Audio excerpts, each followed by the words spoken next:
அன்பு சொந்தங்களே, நான் உங்கள் தமிழன் ஆசிக். வாழ்க வளமுடன், வாழ்க வையகம். உணவே மருந்து, மருந்து என்னைக்குமே உணவாக்கிடக்கூடாது. இந்த வரிசையில இன்னைக்கு நம்ம பார்க்க போற விஷயம் மலச்சிக்கல் பிரச்சனைங்க. யார் யாருக்கெல்லாம் மலச்சிக்கல் இருக்குதோ அவங்க எவ்வளவு கஷ்டப்படுவாங்கங்கிறது அவங்களுக்கு தான் தெரியும். நிம்மதியா காலை டிஃபன் கூட பண்ண முடியாதுங்க. சரிங்களா? இந்த மலச்சிக்கல் பிரச்சனை இருக்கிறவங்க எவ்வளவோ வைத்தியங்களை முயற்சி பண்ணி இருக்கலாம், அதுல தோல்வி அடைஞ்சிருக்கலாம், சரியா கேட்காம இருந்திருக்கலாம். ஆனா இந்த மலச்சிக்கல் பிரச்சனையை ரொம்பவே எளிமையான முறையில கிளியர் பண்ணக்கூடிய ஒரு விஷயத்த இப்ப சொல்ல போறேன். நாட்டு நெல்லிக்காய் இருக்குது பாருங்க, 3 நாட்டு நெல்லிக்காய் எடுத்திருக்கிறேன். சரிங்களா? இந்த 3 நாட்டு நெல்லிக்காயும் அப்படியே சின்ன சின்னதா கட் பண்ணி மிக்சியில போட்டு அடிச்சு ஜூஸா எடுத்துங்க. தண்ணி ரொம்ப சேர்க்காதீங்க, ஒரு 1/2 டம்ளர் தண்ணி சேர்த்துங்க ஜூஸ் போடும் போது. அதை அப்படியே ஃபில்டர் பண்ணி, உப்பு எதுவுமே சேர்க்காதீங்க. உப்பு வேற வேற பெப்பர்லாம் சேர்ப்பாங்க, எதுவுமே சேர்க்காதீங்க. பியூரா அப்படியே தண்ணியில் ஒரு 1/2 டம்ளர் தண்ணியை போட்டு இந்த 3 நாட்டு நெல்லிக்காவையும் அப்படியே கட் பண்ணி போட்டு ஜூஸ் போட்டு 6 மணிக்கெல்லாம் குடிக்கணும். அதை டைமை நோட் பண்ணிங்க. ஒரு மருத்துவம் பண்ணுறோன்னாக்கா, கை வைத்தியம் பண்ணுறோன்னாக்கா எந்த நேரத்தில் வேணாலும் பண்ணலாம், எந்த நேரத்தில் பண்ணாலும் கேட்கணுங்கிறது கிடையவே கிடையாதுங்க. பல பேர்களுக்கு இந்த வைத்திய முறைகள் எடுபடலைன்னா நேரம் தவறி செய்கிறது. நேரத்துக்கு எதை செய்யணுமோ அப்போ செஞ்சாதான், அந்த நேரத்துக்கு செஞ்சாதான் அந்த வைத்தியம் எடுபடும்.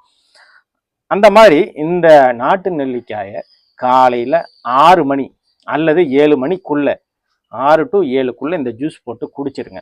அந்த மலச்சிக்கல் பிரச்சனை இருக்கிறவங்களுக்காக சொல்றேன்.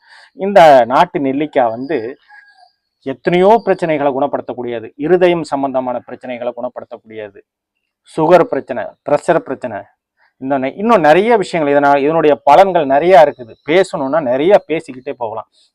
ஏன்னா அதிகமா உட்காந்து இதில் கேட்கறதுக்கு மக்களுக்கு பொறுமை கிடையாது இன்னைக்கு. அதனால கொஞ்சம் சீக்கிரமா சொல்லி முடிக்கிறதுக்கு பார்க்குறேன். இந்த 3 நெல்லிக்காவை ஜூஸ் போட்டு காலையில் 6லேருந்து 7 மணிக்குள்ளே குடிச்சிட்டிங்கனாக்கா 2.5 மணி நேரம் அல்லது 3 மணி நேரம் டைம் வச்சுங்க. 3 மணி நேரத்துக்குள்ளே உங்களுக்கு மலம் வெளியேறிடும். அப்படி வெளியேறலைனாக்கா கமெண்ட்ல சொல்லுங்க, இது என்னப்பா தம்பி இதெல்லாம் சொன்னியே, இதெல்லாம் நடக்கலையே அப்படிங்கிறத சொல்லுங்க. அது வயதானவங்களா இருந்தாலும் சரி, இளம் வயதில் உள்ளவங்களா இருந்தாலும் சரி, எல்லாருக்குமே இந்த 3 தான். சின்ன பிள்ளைங்களுக்கு மலக்கட்டு பிரச்சனை இருக்குன்னா ஒரே ஒரு நெல்லிக்காயை எடுத்துங்க, 3 நெல்லிக்காய் எடுக்கக்கூடாது. இந்த மருத்துவ முறையில், இயற்கை வைத்திய முறைகளில் யாருக்கு எவ்வளவு கொடுக்கணுங்கிற ஒரு முறை இருக்குது. எத்தனை மணிக்கு சாப்பிடணும், காலை சாப்பிடணுமா, இரவு, எந்த வைத்தியத்துக்கு எந்த மாதிரியான பிரச்சனைகளுக்கு எந்தெந்த நேரத்தில் அந்த வைத்தியங்களை நம்ம செஞ்சுக்கலாம் அப்படிங்கிறது எல்லாத்துக்கும் டைம் இருக்குங்க. அந்த மாதிரி இந்த மலச்சிக்கல் பிரச்சனைக்கு காலையில் வெறும் வயிற்றுல எதுவும் சாப்பிட்ருக்க கூடாதுங்க. 6லேருந்து 7 மணிக்குள்ள இதை குடிச்சிட்டிங்கன்னா 2.5லேருந்து 3 மணி நேரத்துக்குள்ள உங்களுக்கு கண்டிப்பா எவ்வளோ பெரிய பிரச்சனைனால மலச்சிக்கல் பிரச்சனையா இருந்தாலும் குணமாகிடும்.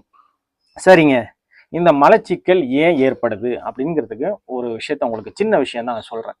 இன்னைக்கு அவசர காலத்துல எவ்வளவு சீக்கிரம் சாப்பிட்டுட்டு ஓட முடியுமோ ஓடிடுறாங்க. சாப்பிட்ற விஷயத்துல பொறுமையே கிடையாது, நிதானம் இல்லைங்க. அவசரமா மெண்டு முழுங்கணும். நல்லா சொல்லுவாங்க, நெருங்க தின்றால் 100 வயதுன்னு சொல்லுவாங்க. இன்னைக்கு சாப்பாட்டுல ஏன் இவ்வளவு அவசரம் காட்டுறாங்கங்கிறது தெரியலங்க.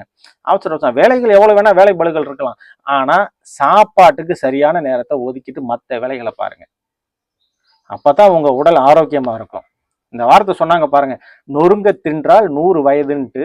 100 வயதுக்கு இருக்கிறோமோ இல்லையோ, இருக்கிற வரைக்கும் ஆரோக்கியமா இருக்கலாங்க. அதுக்கான விஷயங்களை தான் சொல்லிட்டு இருக்கோம். ஒரு மனிதனுக்கு இறப்பு வந்துருச்சுனாக்கா எந்த நேரம்னு சொல்ல முடியாது. கூப்பிட்ட நேரத்துக்கு போய் தான் ஆகணும். கடவுள் கூப்பிட்டாருன்னா அந்த நேரத்துக்கு போய் தாங்க ஆகணும்.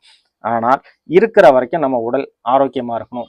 அப்பதான் நம்ம நிம்மதியா இருக்க முடியும், நம்ம குடும்பங்கள் நிம்மதியா இருக்கும், நம்ம பிள்ளைங்க சந்தோஷமா இருக்க வேண்டாமா, நம்ம மனைவி சந்தோஷமா இருக்க வேண்டாமா, நம்ம தாய் தந்தையருக்கு சந்தோஷமா இருக்க வேண்டாமா.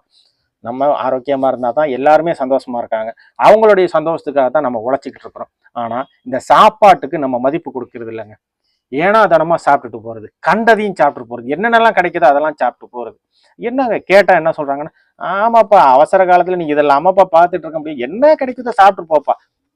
அப்படி சாப்பிட்டுட்டு போனோம்னாக்கா இந்த மாதிரி பிரச்சனைகள்லாம் சந்திக்க தான் வேண்டியிருக்கும்.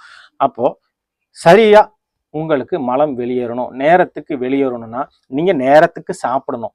எப்ப பசி எடுக்குதோ அப்ப சாப்பிடணும்.